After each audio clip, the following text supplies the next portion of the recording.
मछली क्या है? तालाब की सफाई के लिए बनाई जाती है। कोई भी गंदी चीज़ आप तालाब में डाल दो तो मछली खा जाएगी। खकार के थूक दो, संडास करके धोने के लिए जाओ, टुकड़े गिरेंगे, मछली खाएगी। कोई गाय बैल भैंस सुअर बह करके नदी तालाब में आ जाए, मछली खाएगी। मर जाती है तो पानी के ऊपर तैरती है तो गीध और कौवा खाते हैं। अब गीध और कौवा का खाना मत खाना। अंडा क्या है? ये माताएं मासिक धर्म होती हैं। खराब खून जब इकट्ठा हो जाता है तो बच्चा बन जाता है। मुर्गियों का खराब खून और उनके टट्टी पेशाब का खराब हिस्सा जब इकट्ठा हो जाता है तो वो अंडा बन जाता है। अब बहुत से डॉक्टर साहब लोग तो कहते हैं अंडा खाओ ताकत आ जाएगी, लेकिन ये डॉक्टर और वैज्ञानिक जो अंडा खाते और खिलाते हैं ये सब अज्ञानी हैं।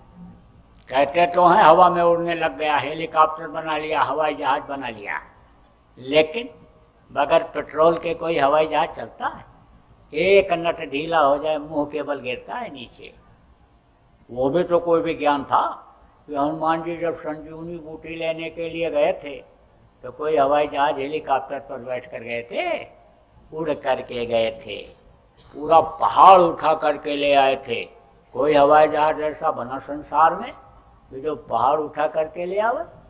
तो कितना भी डॉक्टर टर टर करता रहे, न तो अंडा खाना न बच्चों को खिलाना। और बच्चों को तो यही आदत डाल दो कि बेटा घर से बाहर कोई चीज़ खाओ ही नहीं, क्योंकि दीन और ईमान लोगों ने पैसे के लिए बेच दिया, धर्म को बेच दिया, मिलावटी चीज़ों को पैसे के लिए बाजार में उतार दिया। अब वो मिलावटी चीज़ें बच्चों की किडनी ही खाए जा रही हैं, लीवर ही डैमेज कर दे रही हैं। छोटे छोटे बच्चों को बवासीर बकंदर हो रहा है, हार्निया हाइड्रोसील हो रहा है। तो बचाओ बच्चों को और खुद भी बचो, नहीं तो रोग हो जाता है तो आजकल फिर जल्दी जाता नहीं है। इसलिए थोड़ा ध्यान रखने की ज़रूरत है। और देखो शराब में है 1000 बुराई। शराब में 1000 बुराई। जो शराब पीता, मांस खाता, व्यभिचार करता, खून कत्ल करता, बाल बच्चों को मारता, जमीन जायदाद को बेचता, क्या क्या बुरा कर्म नहीं करता। मुसलमान की किताब में लिखा है कि एक कतरा भी शराब का अगर जिस्म पर पड़ जाए तो काट करके फेंक देना चाहिए। हिंदुओं के यहाँ लिखा कि गंगा जल जैसे जल में चाहे शराब बनाया गया हो, खुद नहीं पीना चाहिए। आप लोगों में कुछ लोग राजस्थान के भी हो गए। राजस्थान के लोग सब जगह मिलते हैं, इधर खूब मिले, आंध्र तमिलनाडु कर्नाटक उधर खूब मिले। अरे जहाँ जाओ वहीं मिलते हैं। अरे यहाँ की हिंदुस्तान की बात छोड़ो, विदेशों में मैं गया तो वहाँ भी मिले। तो हमने पूछा भाई राजस्थानी सब जगह? अरे बोले जहाँ न जाए बैलगाड़ी वहाँ जाए मारवाड़ी। तो एक कहावत है कि राजस्थान में कि भांग मांगे भूंगड़ा और गांजा मांगे घी और दारू मांगे खूसड़ा, जितनी इच्छा होती।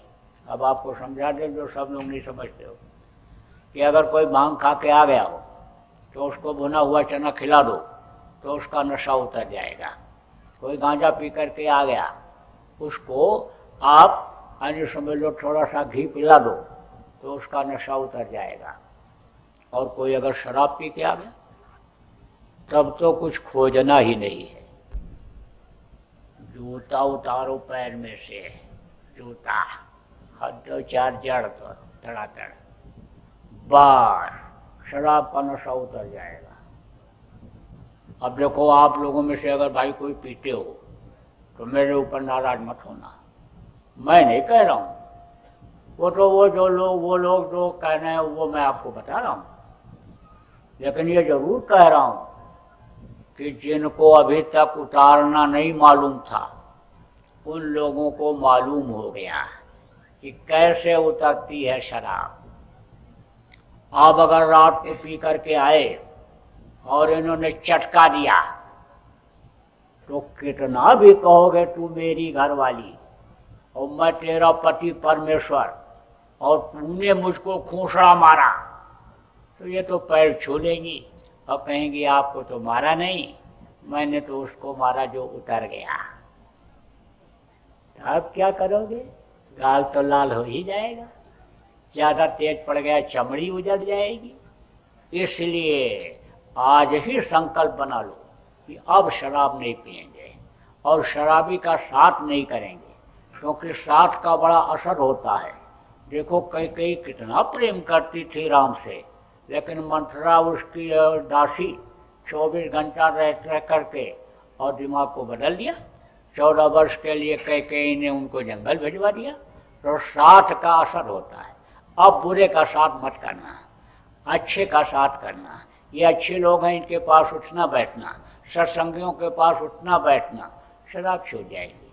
संकल्प बना लो, संकल्प बन जाता है तब वो चीज़ छूट जाती है। देखो संकल्प बनाया भगत सिंह, चंद्रशेखर, अशफाकुल्ला खान, राजेंद्र लाड़ी ने, देश को आज़ाद करा दिया। बदले में फांसी का फंदा ही क्यों न मिला, लेकिन उनका संकल्प पूरा हो गया। संकल्प जब बना लेता है आदमी तो उसका संकल्प पूरा हो जाता है। अच्छे चीज़ का संकल्प बनाना चाहिए। ये एक अच्छाई आपके अंदर आ जाएगी। ये सत्यानाश करने वाली चीज़ आ गई आपके अंदर, ये शराब की आदत, ये बुराई, बुरी से बुरी चीज़ आ गई, इसलिए इसको अब यहीं छोड़ जाओ, अब मत पीना और दूसरी औरत के साथ बुरा कर्म मत करना। मेहनत और ईमानदारी की कमाई में बरकत है, सुख है और शांति है।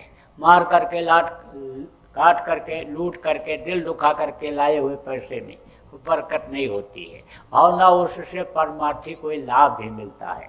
मेहनत की कमाई का आने समझ लो एक पैसा ही बड़ा फलदायी होता है।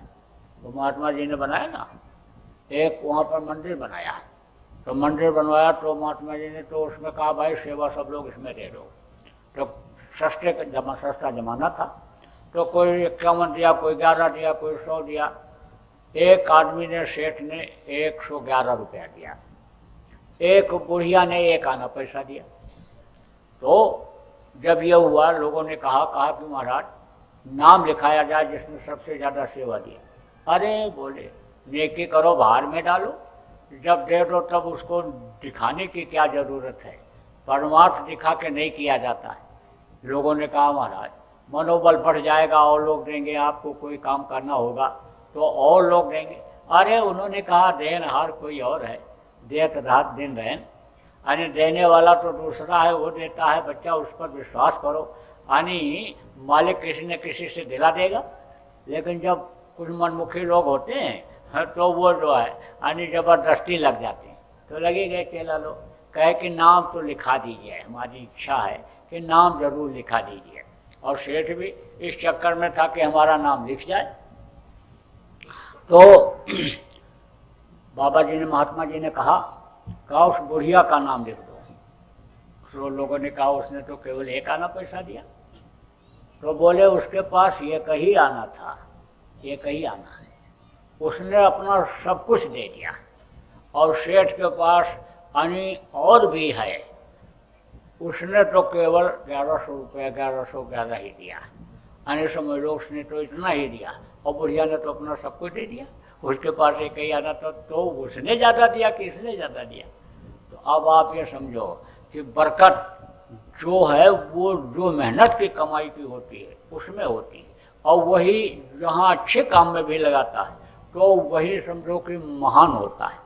तो मार करके, लूट करके, काट करके लाने कि अगर किसी में प्रवृत्ति हो, आदत हो, तो ऐसा मत करना। मेहनत कमाई करना, उसमें बरकत आपको मिल जाएगी।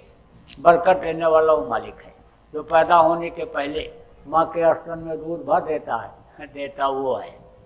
अब आपको नाम दान दूंगा। तो वर्णात्मक नाम तो मैंने आपको बता ही दिया, ध्वन्यात्मक नाम अब आपको बताता हूँ। देखो जिसका नाम होता है उसका रूप होता है, उसका स्थान होता है और उसकी आवाज़ होती है। जैसे आपका नाम है और आपका ये चेहरा है, रूप है, और आपका स्थान है, आप कहीं रहते हो, आपका स्थान है, और आपके मुंह से आवाज़ जो निकलती है वो आपकी आवाज़ है। कहने के बाद और याद करने के बाद यानी कागज़ को फाड़ करके कहीं फेंक देना सुनसान जगह पर, बताना मत किसी को, और न टेप करके सुनाना। अगर आप बता दोगे या टेप करके सुना दोगे तो उसका कोई फ़ायदा होने वाला नहीं, और ये अगर नाराज़ हो गए तो आपका नुकसान कर देंगे। इसलिए बताना मत किसी को। दूसरी चीज़ आप और समझ लो कि जब आप आंख बंद करोगे और ध्यान लगाओगे, ऊपरी लोकों में जाओगे, स्वर्ग वैकुंठ देवलोक पितृसूल चंद्रलोकों में जाओगे और वहाँ का नज़ारा, वहाँ का दृश्य जब देखोगे, वहाँ की सीनरी जब आप देखोगे, जब वहाँ अमृत के तालाब में आप स्नान करोगे, अमृत पान करोगे, वहाँ का आप अन्य बिना भूमि एक महल बना है वो महल देखोगे, मड़ियों मोतियों से जड़ित अन्य कंगूरों को देखोगे, जब वहाँ अन्य कोई हाइड्रोजन ट्यूबलाइट गैस बत्ती जहाँ नहीं जल रही है, प्रकाश ही प्रकाश को जब देखोगे तो देख करके खुश हो जाओगे। सुंदरता सफाई को देखोगे, देख करके खुश हो जाओगे और खुश होकर के दूसरों को बताने लगोगे। जब वो अनहद वेदवाणी सुनोगे, दैवी आवाज़ आकाशवाणी सुनोगे तो सुन करके मस्त हो जाओगे और लोगों को बताने लगोगे, और जैसे ही बताओगे वैसे ही वो बंद कर देगा। वो चीज़ फिर आपको न तो देखने को मिलेगी और न सुनने को मिलेगी। इसलिए न तो किसी को बताना, यानी जो देखना वो, और सुनना वो भी किसी को मत बताना।